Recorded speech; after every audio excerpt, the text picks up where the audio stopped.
오늘은 사순절 6주면서 종려 주일입니다.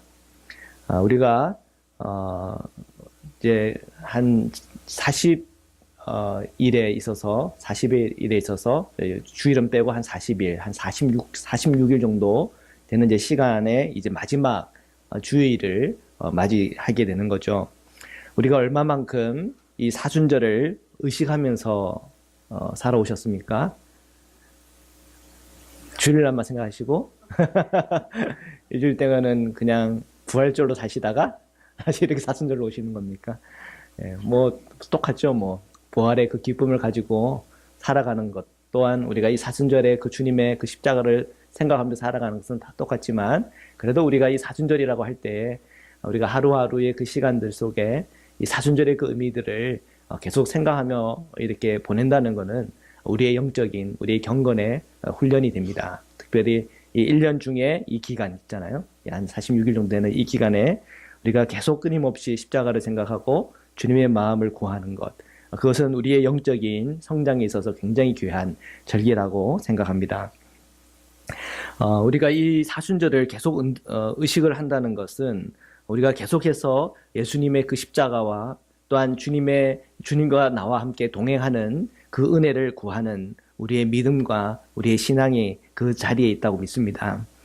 오늘 우리 본문을 이해하기 위해서 사도 바울의 현재 형편을 우리가 이해할 필요가 있습니다. 사도 바울은 현재 감옥에 있고, 또 빌립보 교회는 최고의 영적 지도자가 감옥에 있다고 하는 이 사실 때문에 곤혹스럽고 또한 혼란과 어려움이 있습니다. 뿐만 아니라 이 바울이 부재한 이 상황 속에서 이 거짓 가르침이 교회 안에 있었기 때문에 또한 교회 안에는 또한 분란이 있는 상황이었습니다. 자, 이러한 교회의 상황은 당시 이 바울의 교회 안에만 있는 것인가? 오늘 우리가 살아가는 교회 안에는 없는 문제인가?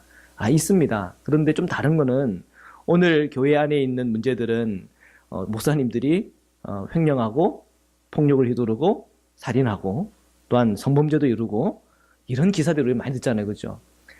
참 그 말씀을 읽으면서 묵상하면서 부끄러워지는 겁니다. 사도 바울은 왜 감옥에 있는 겁니까? 죄 때문에 간 겁니까? 아니에요. 복음을 전하기 때문에, 정말 예수님 때문에 감옥에 가는 거 아닙니까? 이것만 봐도 먼저 저 자신을 위해서도 기도해야 되겠지만, 오늘날 목회자들을 위해서 정말 기도해야 되는구나, 정말 그 거룩을 회복해야 되는 거구나 하는 걸 느끼게 돼요. 근데 뿐만 아니라 이것은 오늘 우리 그리스도인에게도 동일한 겁니다. 우리 그리스도인들 왜 고난을 당합니까? 정말 예수님 때문에 고난을 당하는 겁니까? 그렇다면 할렐루야죠. 우리가 기쁨과 감사함으로 그분을 위해서 중보해주고 정말 그 믿음에 승리하기 위해서 우리가 기도해야 되겠죠. 근데 만약에 우리의 죄 때문에 우리가 고통을 당하고 우리의 죄 때문에 어려움을 겪는다 한다면 우리는 회개하고 바싹 엎드리면서 회복을 위해서 주님께 기도해야 할 것입니다. 사도 바울은 정말 감옥에 있지만 담대합니다. 이 빌립보서를 읽어보며 또한 옥중 서신들을 읽어보면은 사도 바울은 자신이 감옥에 갇혔다고 하는 그 사실 때문에 괴로워하는 것이 아니라 그것이 하나님께서 내게 주신 유익이고 은혜라고 생각하는 거예요. 오히려 이런 일을 통해서 교회는 더 강하게 주님을 바라보고 의지하기 위하여 간구하고 기도하는 겁니다. 사도 바울이 이러한 자신의 상황과 형편이 어렵고 또한 쉽지 않지만, 그리고 이 빌립보 교회도 또한 상황이 쉽지 않고 어렵지만 사도 바울은 담대하게 주님의 복음을 전파하고 그들이 진리 가운데 서 있으면 그 문제들은 다 해결될 것이라고 하는 믿음을 선포하고 있는 겁니다. 그 믿음이라고 하는 것은 예수 그리스도 한 분에게 서 있는 것이죠. 사도 바울의 이 마음속에는 정말 주님을 바라보고 주님 안에 거해 있고 주님의 의 안에 있습니다. 물론 몸은 고통을 당하고 있지만, 그러나 그런 담대하죠. 잠언 28장 1절인데 우리 함께 읽어보겠습니다. 시작. 악인은 쫓아오는 자가 없어도 도망하나 의인은 사자같이 담대하니라. 아멘. 이 사도 바울의 마음에는 사자같이 담대함이 있는 거예요. 오늘 우리 그리스도인들에게도 주님을 꼭 붙잡는 가운데 우리가 사자같이 담대하기를 축복합니다. 해보세요. 우리는 사자다.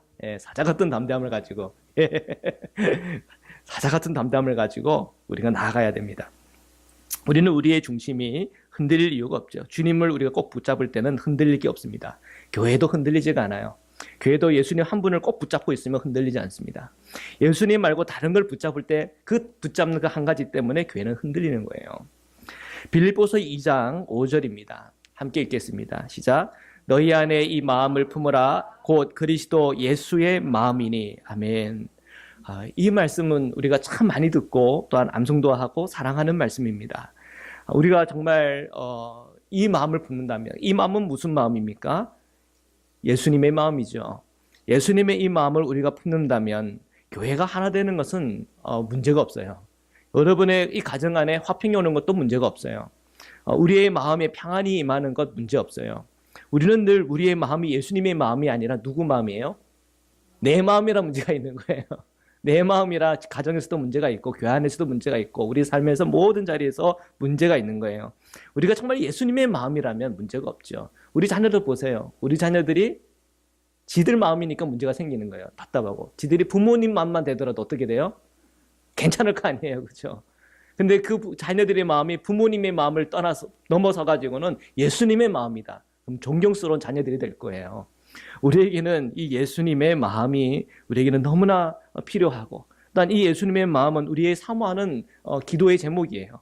우리가 왜 기도해요? 내 마음이 예수님 마음 되기 위해서 기도하는 거예요. 왜 우리가 말씀을 묵상해요? 내 마음이 예수님 마음 담기 위해서 말씀을 묵상하는 거예요. 우리는 이 예수님의 그 마음을 우리가 구해야 될 것 같아요. 오늘 이 본문이 우리에게 그 말씀을 주는 거예요. 우리가 이 한 주간 동안에 우리가 이 사순절을 보내면서 정말 우리의 마음이 주님의 마음 같게 되기를 주님 구합니다. 그 구하는 기도마다 다 응답받기를 축복합니다. 빌립보서 2장 6절에서 8절입니다. 우리 함께 읽으시겠습니다. 그는 근본 하나님의 본체시나 하나님과 동등됨을 취할 것으로 여기지 아니하시고 오히려 자기를 비워 종의 형체를 가지사 사람들과 같이 되셨고 사람의 모양으로 나타나사 자기를 낮추시고 죽기까지 복종하셨으니 곧 십자가에 죽으심이라. 아멘. 우리가 3절의 말씀을 읽었습니다. 6절에 보니까 주님은 하나님의 본체시나 하나님과 동등됨을 취할 것으로 여기지 않았다는 겁니다.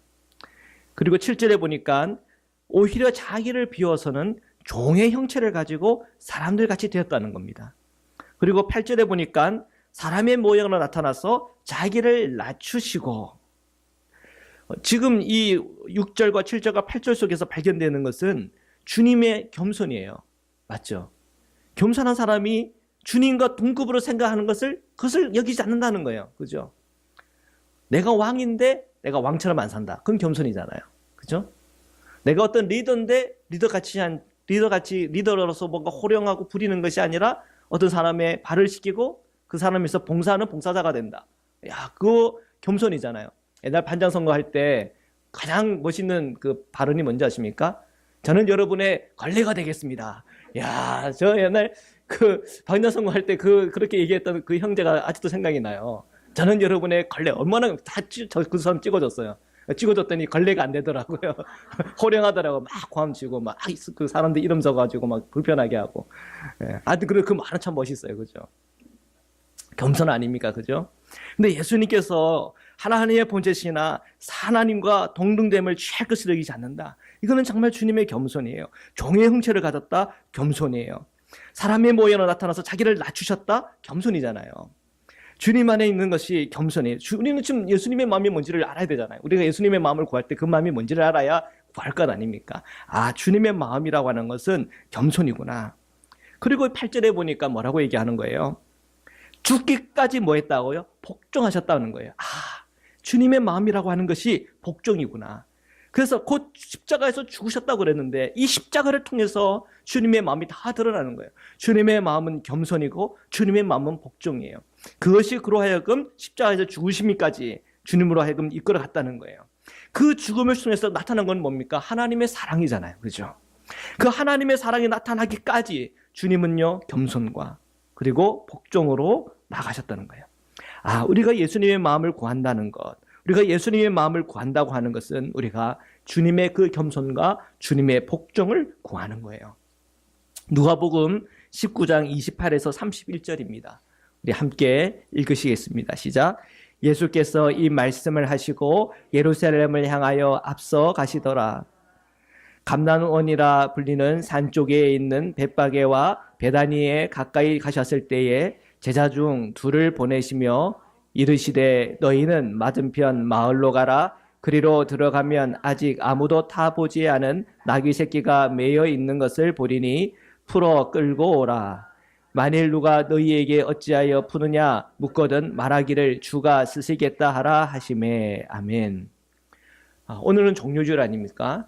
이 종료주일 하면은 가장 중요한 성경 구절이기도 하죠.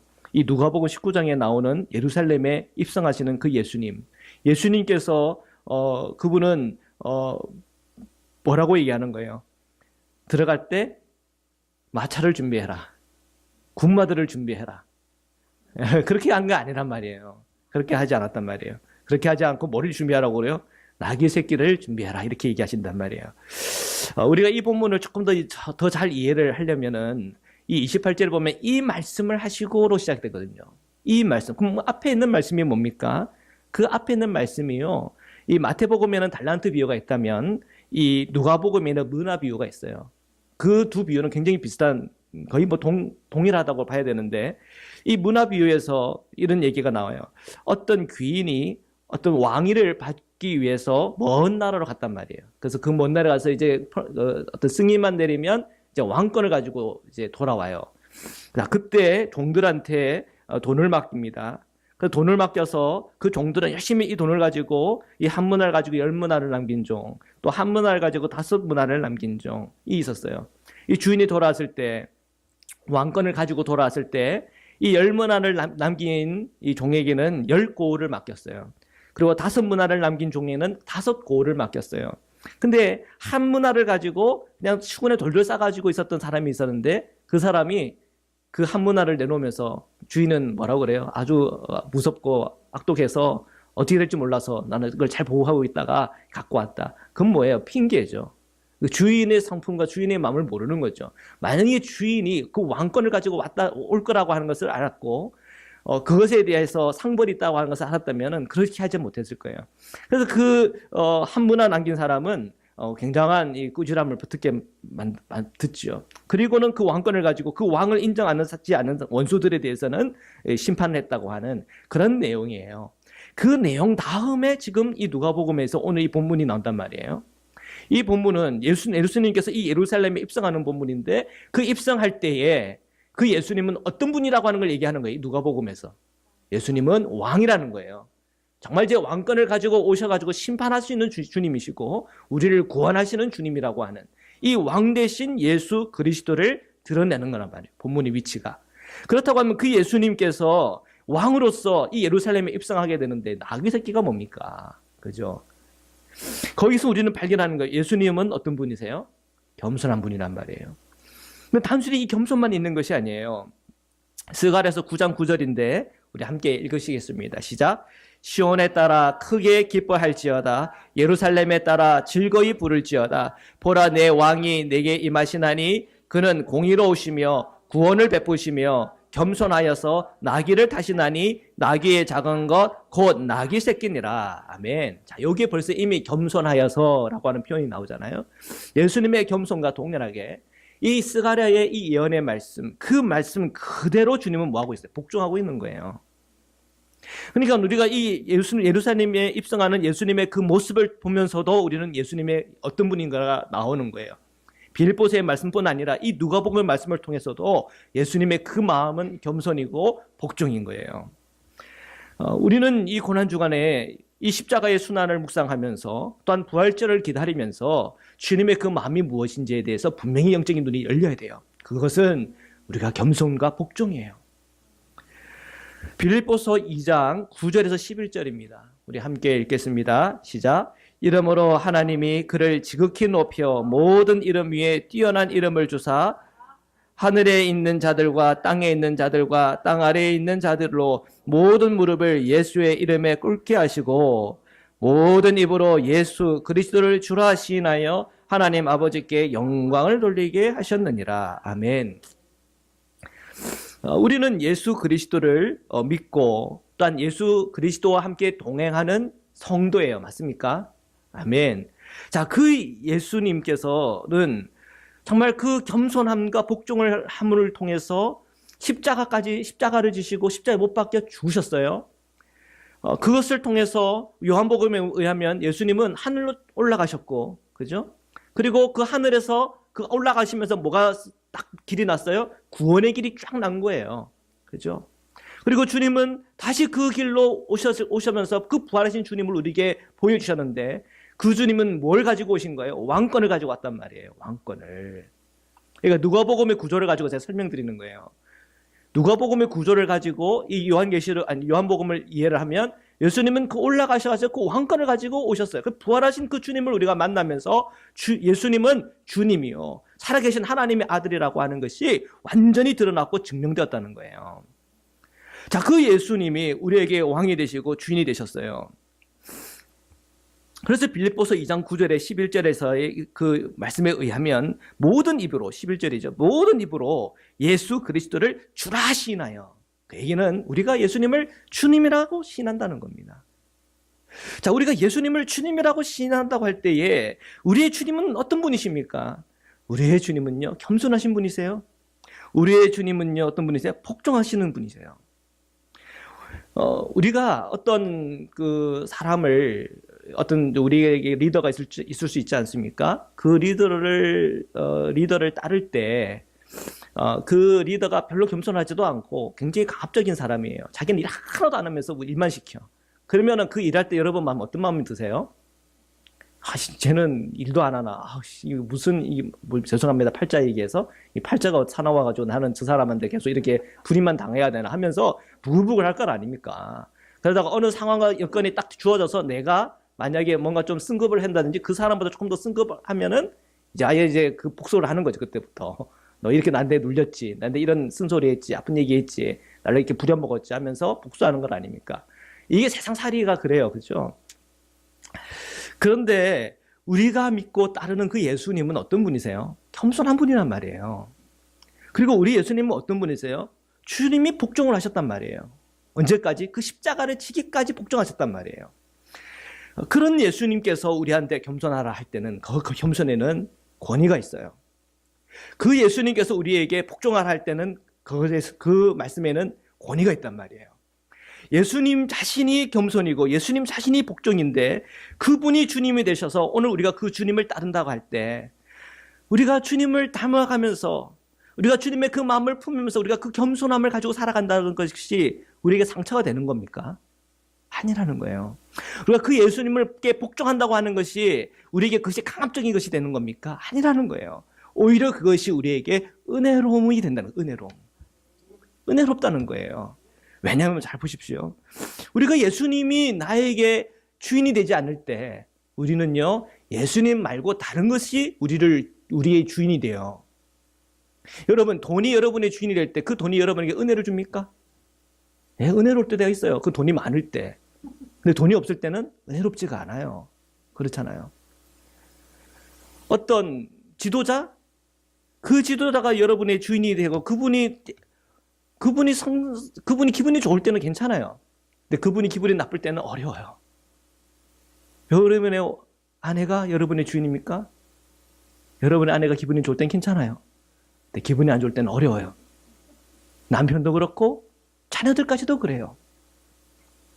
우리는 예수님이 나에게 주인이 안 되는 그 순간 예수님 말고 다른 것이 나의 주인이 돼서 나를 흔들기 시작해요. 그러면 그것이 나에게 평안을 주는 것이 아니라 괴로움을 주고 고통을 줘요. 그러나 예수님이 주인이 되는 그 순간부터 그 모든 것을 다스릴 수 있는 하나님의 은혜가 나오기 시작해요. 주님의 성령의 은혜가 나오고 주님의 그 말씀 안에서 우리가 분별하기 시작하는 거예요. 그래서 우리의 가정 안에서, 우리의 직장 안에서, 우리의 삶 안에서 잘못되어지고 어그러지고 문제가 있는 그 모든 부분들이 보이며 우리가 어떻게 기도해야 될지, 어떻게 고민해야 될지, 우리가 어떻게 그 부분에 대해서 내가 예수님의 마음으로 인내하며 사랑하며 나아가야 될지에 대해서 주님께서 우리에게 끊임없이 우리에게 보여주시는 거예요. 우리가 예수님이 주인이 된다고 하는 것은 은혜입니다. 왜요? 예수님이 겸손이고 예수님이 복종이기 때문에. 그것을 우리에게 요구할 때 우리가 주님의 그 마음을 품기 위하여 애쓰고 노력하며 기도하며 간구할 때 성령께서 우리에게 주시는 은혜가 있어요. 능력이 있어요. 힘이 있어요. 그 힘을 가지고 우리가 주님의 마음을 품기 시작하고 또한 주님의 마음만큼 우리가 자라가기 시작하고 내 마음은 그 십자가에 처리하기 시작할 때에 주님은 우리의 삶에 놀라운 역사와 은혜들을 우리에게 부어주십니다. 주님께서 이 세상에 오신 것은 성탄절의 의미가 되죠. 십자가에 죽으신 것은 뭐예요? 순환절의 의미가 되죠. 성탄절도 그렇고 순환절도 그렇고 그 안에는 주님의 겸손과 주님의 복종이 있어요. 이 겸손과 복종이 계속 연결이 되고 있고 오늘 우리의 삶 속에 끊임없이 주님께서 말씀하고 있습니다. 오늘 우리가 말씀을 묵상하면서 그 말씀이 우리에게 주시는 것은 주님의 겸손과 주님의 복종이 그 십자가까지 지게 되셨고 그 십자가를 통해서 주님의 왕되심을 우리에게 보여주셨고 그 주님을 우리가 주라고 시인하며 나갈 때마다 우리에게는 구원의 기쁨이 오고 그 주님을 따라갈 때마다 우리의 삶에는 놀라운 축복과 은혜들이 흘러넘친다고 하는 것을 우리에게 보여주고 계세요. 사랑하는 성도 여러분, 여러분은 예수님을 주님으로 마음에 모셨습니까? 아멘. 그 주님이 우리의 마음을 향하여 두드리세요. 그리고 그 마음을 가지고 주님은 말씀하세요. 내 마음으로 살지 말고 내 마음으로 살아라. 제 말 이해하셨어요? 내 마음으로 살지 말고 내 마음으로 살아라. 주님은 우리에게 말씀하세요.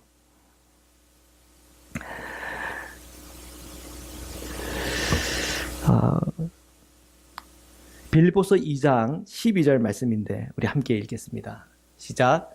그러므로 나의 사랑하는 자들아 너희가 나 있을 때뿐 아니라 더욱 지금 나 없을 때에도 항상 복종하여 두렵고 떨림으로 너희 구원을 이루라. 아멘. 보통 고난 주간이 되면 우리가 정기적으로 3년에 한 번씩 이 본문들이 돌아오는데요. 이 빌립보서 말씀이 보통 11절에 끝납니다. 근데 제가 이 말씀을 묵상하면서 11절까지 끝날 말씀이 아니구나. 이 12절을 우리가 읽고 묵상해야 될 것이 이 12절에 우리에게 도전하는 우리 그리스도인이 살아가야 될 그 방향을 정확하고 명확하게 보여주고 있기 때문에 이 12절을 꼭 읽어야 되겠다 싶어 이 12절 말씀까지 갖고 왔어요. 우리가 12절의 말씀을 우리가 방금 읽었지만 그 말씀 제일 끝에 뭐라고 되어 있어요? 항상 복종하여 두렵고 떨림으로 너희 구원을 이루라. 이렇게 말씀하셨단 말이에요. 먼저는 이 사도 바울의 교회의 상황과 형편들을 생각할 때 사도 바울의 교회 안에는 지도자가 없고 또한 거짓 교사들로 인하여 분란이 있었고 어려움들이 있었지만 그 안에서 그 위기를 넘어갈 수 있는 길은 예수님의 그 마음을 품는 거예요. 그 예수님의 마음이란 건 다른 게 아니에요. 겸손과 복종이에요.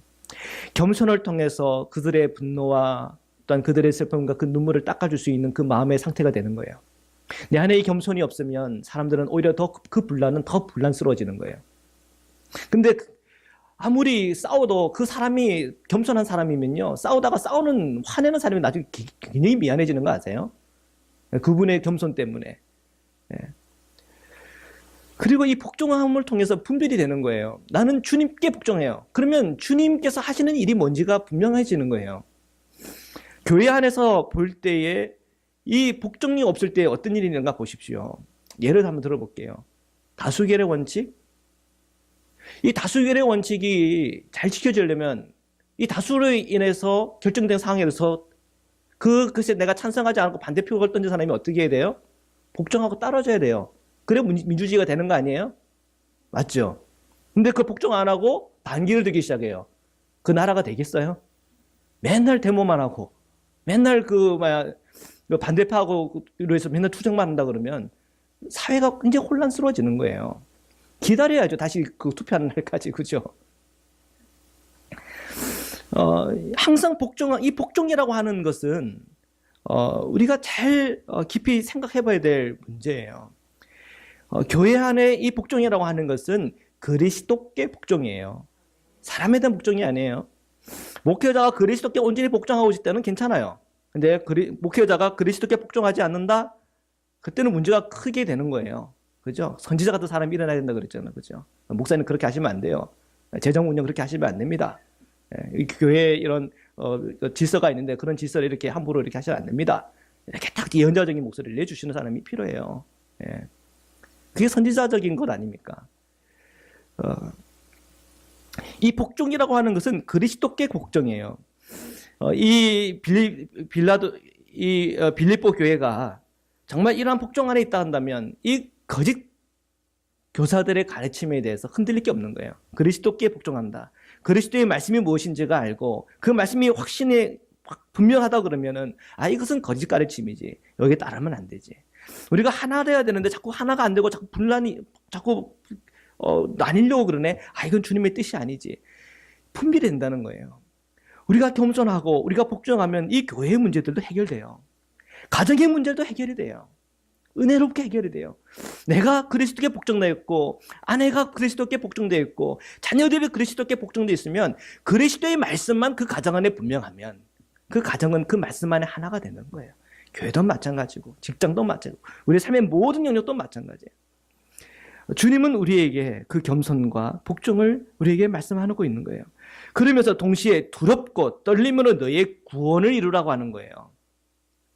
우리는 이미 구원을 받았어요. 아멘. 예수님을 믿음으로 우리는 이미 구원을 받았어요.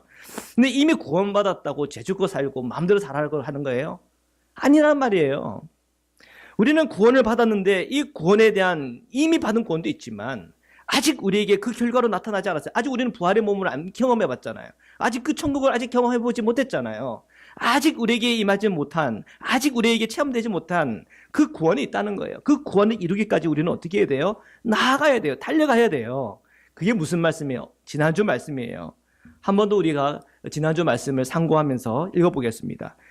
시작. 내가 그리스도와 그 부활의 권능과 그 고난의 참여함을 알고자 하여 그의 죽으심을 본받아 어떻게 해서든지 죽은 자 가운데서 부활에 이르려 하노니 내가 이미 얻었다 함도 아니요 온전히 이루었다 함도 아니라 오직 내가 그리스도 예수께 잡힌 바 된 그것을 잡으려고 달려가노라. 형제들아 나는 아직 내가 잡은 줄로 여기지 아니하고 오직 한 일 즉 뒤에 있는 것은 잊어버리고 앞에 있는 것을 잡으려고 표대를 향하여 그리스도 예수 안에서 하나님이 위에서 부르신 부름의 상을 위하여 달려가노라. 아멘. 우리는 여전히 두렵고 떨림으로 구원을 이루기 위하여 나아가야 될 우리의 사명이 있다는 것을 눈여겨야 돼요.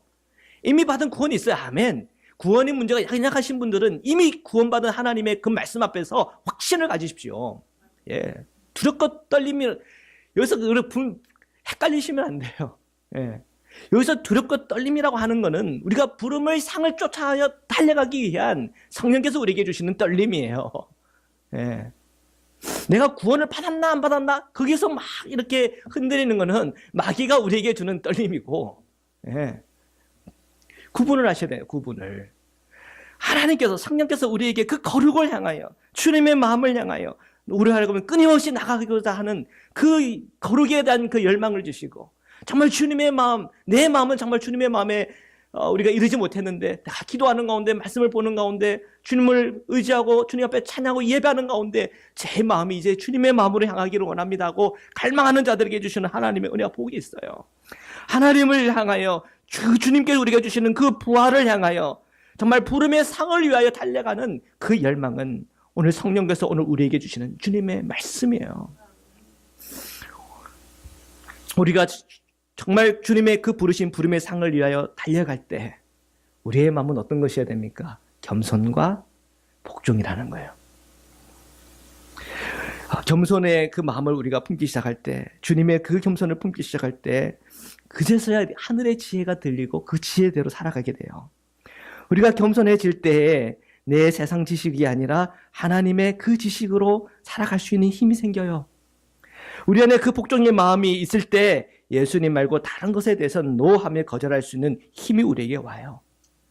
자, 우리가 이 한 주간에 우리가 이 사순절 이 마지막 기간을 보낼 때 우리의 겸손과 또한 우리의 그 복종을 통하여 오직 주님의 은혜와 주님의 그 능력이 온전하게 드러나시기를 주님의 이름으로 축원합니다. 말씀으로 우리 기도 드리겠습니다. 여전히 오늘 저의 마음은 예수님의 마음과 상관없이 여전히 주님 말고 다른 것이 내 마음을 채우고 있고 내 마음을 흔들고 있고 우리의 생활과 우리의 마음을 복잡하게 합니까? 오늘 우리가 주님 앞에 구합시다. 주님, 오늘 주님의 그 마음을 성령을 통하여 부어주셔서 주님의 그 십자가를 통해 보여주신 그 겸손이 나의 겸손이 되게 하시고, 주님께서 그 십자가 지기까지 복종하셨던 그 복종이 오늘 나의 삶이 되도록 주님께서 내게 은혜 주시고 힘 주셔서 그 은혜가 내 가정에 흐르고 내 자녀에게 흐르고 내 직장과 내 삶의 그 모든 분야 속에, 또한 우리의 교회와 우리의 모든 우리의 관계 속에 그 은혜가 흐르게 축복해 달라고 우리 이 시간 함께 주님 앞에 합심하여 기도하도록 하시겠습니다. 기도하시겠습니다. 사랑해 주님 감사합니다. 오늘도 주님을 구하며 주님 앞에 나아갑니다. 주님의 말씀입니다. 너희가 이 마음을 품어라 곧 그리스도의 예수의 마음이니. 하나님, 그 마음이 겸손이요 그 마음이 복종인데 여전히 나는 너무나 높아서 그 십자가에 처리되지 않고 그 십자가에서 죽지 않은 내가 여전히 내 생각과 내 마음을 지배하고 모든 관계에서 지배함으로 갈등과 어려움들 속에 빠져있을 때가 너무나 많이 있음을 주님 앞에 고백합니다. 오늘 저희가 주님의 마음을 구할 때 우리의 이 마음에 주님의 그 마음을 알게 하시고 주님의 그 마음을 담게 하시고 주님의 그 마음을 구할 때 성령의 충만한 은혜가 저희 심령 위에 임하게 인도하여 주시옵소서. 거룩하신 하나님, 오늘 주님께서 그 십자가 지시까지 그 말씀에 복종하였던 것처럼 오늘 저희가 하나님의 말씀에 복종하고 주님의 그 성령에 저희들이 이끌려 나아가며 주님의 손을 꼭 붙잡고 주님과 동행하는 하나님의 백성 되어지기를 간절히 원하고 소원합니다. 오늘도 성령님을 환영하고 인정하며 그 성령님이 이끄시는 대로 우리가 나아갈 수 있도록 성령에 대해서 더 능히 눈이 열리게 하시고 주님의 손을 꼭 붙잡고 이 한 주간도 나아가기를 원합니다. 이 고난주간, 이 한 주간 동안 저희가 기도와 간구와 또한 주님을 바라보고 의지하며 나갈 때마다 우리의 모든 경건이 헛되지 아니하며 오늘 우리의 모든 기도가 헛되지 아니하며 오늘 우리의 삶 속에서 주님의 마음을 가지고 헌신하고 봉사했던 그 모든 헌신과 봉사가 헛되지 아니하도록 성령께서 저희들을 축복하시고 은혜 내려주시옵시고 오늘 우리의 모든 삶 가운데 주님의 은혜로만 채워 주시옵소서. 주님 감사합니다. 은혜 허락하시고 오늘 우리와 함께 하신 주님을 예배합니다. 사랑의 주님 감사합니다.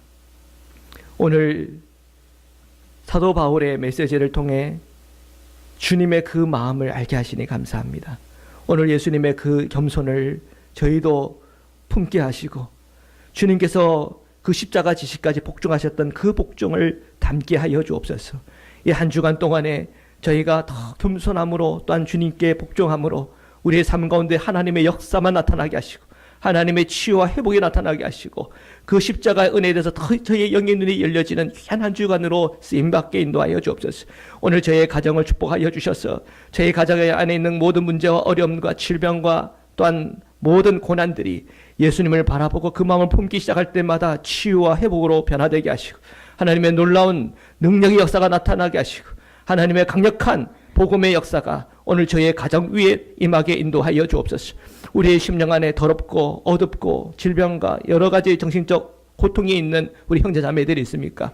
예수님의 마음을 품을 때 그 모든 더러움과 어둠과 마음의 모든 질병들은 다 떠나가게 하시고 예수님의 마음이 우리를 더욱 새롭게 하며 더 영적으로 깊어지게 하며 주님과 연합하는 하나님의 은혜와 은총이 임하게 인도하여 주시옵소서. 주님의 겸손을 닮으며 주님의 복종을 가지고 살아갈 때에 오늘 그의 죽으심과 합하여 정말 세례받은 자로서 승리하는 은혜가 임하게 인도하여 주옵소서. 주님이 오시는 그날까지 우리가 주님 안에 거룩함을 가지고 주님의 그 놀라운 은혜 속에 주님과 동행하는 복도 함께 허락하여 주옵소서. 거룩하신 예수 그리스도의 이름으로 감사하며 기도드립니다. 아멘.